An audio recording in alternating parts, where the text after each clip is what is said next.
এটা কি করে আমরা প্রুভ করব? না, LHS লিখে নেব।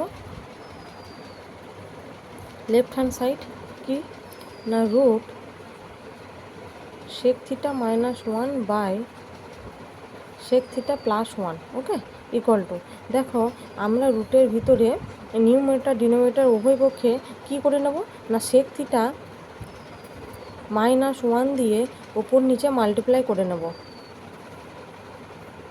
ঠিক আছে, এরপর যেটা আছে আমি সেটা লিখে দেবো, sec থিটা -1 বাই হচ্ছে sec থিটা +1, ওকে। এরপরে দেখো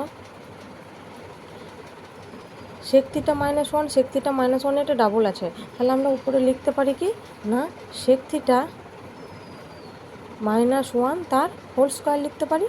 ঠিক আছে, আর দেখো sec থিটা -1 sec থিটা +1 এটা কিসের ফর্মুলা না এটা হচ্ছে a - b into a + b এর ফর্মুলা।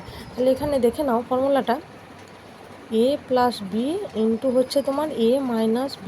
ঠিক আছে, তাহলে এটা কিসের ফর্মুলা না a² - b² এর ফর্মুলা। এখানে আমরা লিখে নেব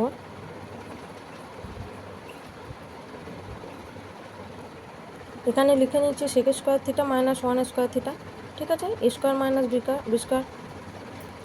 এরপরে দেখো উপরে রুট আছে আর স্কোয়ার আছে, তাহলে ওখান থেকে বের হয়ে চলে আসবে sec² থিটা sec থিটা -1। ঠিক আছে, আর এইটা হচ্ছে দেখো sec² থিটা -1 মানে sec² থিটা -1 এটা হচ্ছে কিসের ফর্মুলা না tan formula.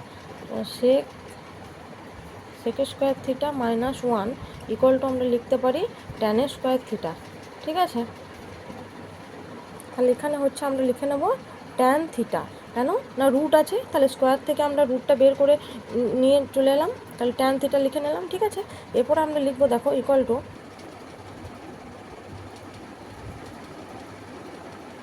sec theta by tan theta -1 by tan theta, ওকে।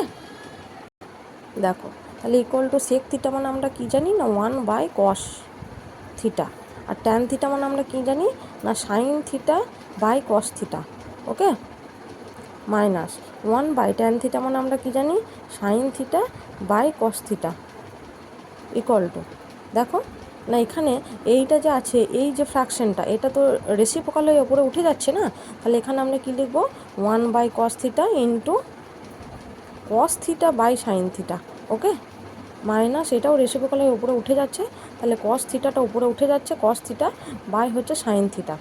ঠিক আছে, তাহলে এখানে দেখো cos কেটে যাচ্ছে, তাহলে 1 বাই sin মানে হচ্ছে কি না কোশেক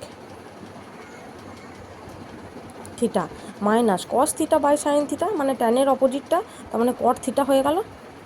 ঠিক আছে, তাহলে প্রুফড RHS